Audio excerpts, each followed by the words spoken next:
જામનગરના સુવડા ગામ પાસે વાયુસેનાનું પ્લેન એકાએક કેસ થતા ભારે અફરાતફરી માહોલ સર્જાયો હતો। પ્લેનમાં બે પાયલોટમાંથી એક પાયલોટ કૂદી જતા સ્થળ ઉપર જ મોત નીપજ્યું હતું। જામનગર શહેર નજીક સુવરડા ગામમાં બુધવારે રાત્રિના 10 વાગ્યાના સમયમાં જામનગર વાયુસેનાનું તાલીમી જગુઆર ફાઇટર પ્લેન ક્રેશ થયું હતું અને પ્લેન આગના ગોરામાં ફેરવાયું હતું। આ સરકતું પ્લેન સુવરડા ગામની સીમ વિસ્તારમાં પડ્યું હતું। સરકતા પ્લેનમાંથી બે પાયલોટ કૂદી ગયા હતા, પરંતુ એક પાયલોટનું સ્થળ પર જ મોત થયું છે, જ્યારે બીજા ઇજાગ્રસ્ત પાયલોટને તાત્કાલિક સારવાર માટે જીજી હોસ્પિટલમાં ખસેડવામાં આવ્યા હતા। જામનગર એરફોર્સનું જગુઆર ફાઇટર પ્લેન ક્રેશ થવાની ઘટના નજરે નિહાળનાર જામનગર શહેરના નગર સેવક અલ્તાફભાઈ ખફી અને ગ્રામજનો તાત્કાલિક ઘટના સ્થળે દોડી ગયા હતા।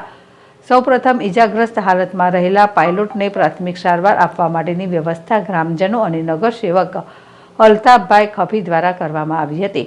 જામનગર શહેરથી માત્ર 10 કિલોમીટરના અંતરે આવેલ સુવડા ગામમાં વાડી વિસ્તારમાં સૂકા ઘાસના જથ્થામાં સરકતા પ્લેનનો કાટમાળ પડવાના કારણે આગ લાગી હતી। તેના કારણે ભારે અફડાતફડીનો માહોલ સર્જાયો હતો અને એરફોર્સના અધિકારીઓ તેમજ જામનગર જિલ્લાના પોલીસ અને વહીવટી શાસનના તમામ ઉચ્ચ અધિકારીઓ વગેરે દોડતા થયા હતા। જામનગરના જિલ્લા કલેક્ટરે કેતન ઠક્કર, એસપી પ્રેમસુખ ડેલી સહિતના અધિકારીઓએ પણ સમગ્ર મામલે ચિંતા વ્યક્ત કરી દોડધામ શરૂ કરી દીધી હતી। તેઓ તુરત જ બનાવના સ્થળે પહોંચી ગયા હતા અને સમગ્ર રેસ્ક્યુ કામગીરી ગુજરાત ધોરણે શરૂ કરવામાં આવી હતી। જોકે જિલ્લા કલેક્ટર દ્વારા મીડિયાને આપેલ પ્રાથમિક વિગતોમાં એક પાયલોટનો આબાદ બચાવ થયો હોય અને બીજા પાયલોટની શોધખોળ હાથ ધરવામાં આવી હોવાનું જણાવ્યું હતું। ફાઇટર પ્લેન ક્રેશ બાદ આગ લાગવાની ઘટના બનતા જામનગર મહાનગરપાલિકા ફાયર બ્રિગેડની ટુકડીને દોડતી કરવામાં આવી હતી અને જામનગર મહાનગરપાલિકાની ફાયર શાખાની ટીમ ઘટના સ્થળે તુરત જ પહોંચી ગઈ હતી અને આગ બુઝાવવાની કામગીરી હાથ ધરી હતી। આ ઘટના બાદ સુવડા ગામ અને આસપાસના ગ્રામજનો મોટી સંખ્યામાં એકત્ર થઈ ગયા હતા અને ભારે દેકારો બોલી ગયો હતો।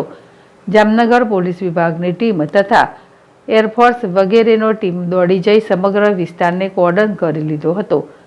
પ્લેન ક્રેશ થવાનું ચોક્કસ કારણ જાણી શકાયું નથી, જે મામલે એરફોર્સના ઉચ્ચ અધિકારીઓની ટીમ દ્વારા સ્થળ પર સમગ્ર મામલાની તપાસ ચલાવવામાં આવી રહી છે।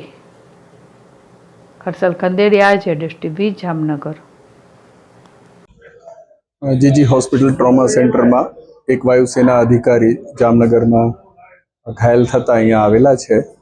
એમને પગમાં ઇન્જુરી છે અને અત્યારે એમની તબિયત સ્ટેબિલાઇઝ કરવામાં આવી છે અને અત્યારે બીજી બધી તપાસો ચાલી રહી છે, સીટી સ્કેન ને એ બધા। હાલમાં એમની કન્ડિશન ક્રિટિકલ નથી। એરફોર્સનું પ્લેન અત્યારે અહીંયા તૂટી પડ્યું છે અને એક પાયલોટ ઇજાગ્રસ્ત હાલતમાં છે। એને અમે જીજી હોસ્પિટલ ખાતે શિફ્ટ કરેલ છે। જીજી હોસ્પિટલ ખાતે આપણી સંપૂર્ણ ડોક્ટર્સની ટીમ સુસજ્જ છે। અત્યારે આપ જોઈ શકો છો એમ ફાયર, 108 મેડિકલ ટીમ અને કલેક્ટર ઓફિસ, પોલીસની તમામ રેસ્ક્યુ ટીમો ખડે પગે છે। આગ ઉપર સંપૂર્ણપણે કાબુ મેળવી લેવામાં આવી રહ્યો છે અને ખુલ્લા મેદાનમાં એરફોર્સનું પ્લેન છે તૂટી પડ્યું છે અને કોઈ પણ પ્રકારની જાનહાનિ નથી, સિવિલિયન જાનહાનિ એક પણ નથી। બીજા એક પાયલોટ અંગે એરફોર્સ ઓથોરિટી કન્ફર્મ કરે છે કે એમણે ઇજેક્ટ કર્યું છે કે પ્લેનમાં છે, એ અંગે હજુ કન્ફર્મેશન એરફોર્સ ઓથોરિટી તરફથી મેળવવામાં આવી રહ્યું છે। ખુલ્લા વિસ્તારમાં પડ્યું, શું કહેશો? મોટું જાનહાનિ બચી ગઈ, શહેરથી દૂર પડ્યું? બિલકુલ કોઈ પણ પ્રકારની સિવિલિયન જાનહાનિ નથી। મારું નામ વાઘજી રતાભાઈ ભરવાડ। અમે જ્યારે ગામમાં બેઠા હતા ને ત્યારે ગામ ઉપરથી પ્લેન આમ જતું હતું, પાછળથી તણખા જડતા હતા ને મોટો બધો પ્રકાશ થતો એવું લાગ્યું। અમને પણ નવાઈ લાગી કે કદાચ આવું પ્લેન હશે, પણ એ અમે જોતા હતા એ પેલા 10-15 મિનિટ 10 થી 15 સેકન્ડમાં બોમ્બમાં મોટો અવાજ આવ્યો ને બે ભડાકા થયા, એટલે અમે ધાર ઉપર ચડીને જોયું તો અહીંયા ભડકો બળતો હતો। પછી અમે દોડીને ગાડી લઈને બધા આવ્યા। બચાવની કામગીરી કરી શું કરી? હા, અમે પાયલોટ નું હતા ત્યારે આવી ગયા તમે। પાયલોટ પડી ગયા આમાં બે, એકને જ અમે જોયા, એકનું તો બહુ અમને પતો ન મળ્યો। એક હાજા હતા, એના પગ ભાંગેલા હોય એવું લાગ્યું। બચાવ પાણી માંગ રહ્યા હતા। તમે એમ કહેશો કે આ જે તમારા ગામ ઉપરથી થોડુંક દૂર પડ્યું છે, તો મોટી દુર્ઘટના શું? હા, ગામમાં આખા અમારું નાનકડું એવડું ગામ છે, 400 માણસની વસ્તીનું। કદાચ જો પ્લેન ગામ ઉપર પડ્યું હોય તો એટલો નાના ક્ષેત્રફળમાં અમારું ગામ છે ને કે કદાચ આખું ગામ પૂરું થઈ ગયું। આ પાયલોટે પોતાનો જીવ જોખમમાં મૂકી અને સુવરડા ગામનો ચોક્કસપણે બચાવ કર્યો છે। આજે જે ઇન્ડિયન એરફોર્સનો પ્લેન ક્રેશ થયો એ ખરેખર બહુ દુઃખદ બાબત છે. અમે આખો પ્રકરણ લાઈવ જોયો છે. આસમાનમાં જ પ્લેનમાં આગ લાગી ગઈ હતી. મારી વાડી છે અહીંયા, હું પોતે અહીંયા હાજર હતો. જેવી આગ લાગી 4-5 સેકન્ડમાં જ અહીંયા મોટો બધો બ્લાસ્ટ થયો. એટલે અમે થોડીક જ વારમાં અહીંયા પહોંચી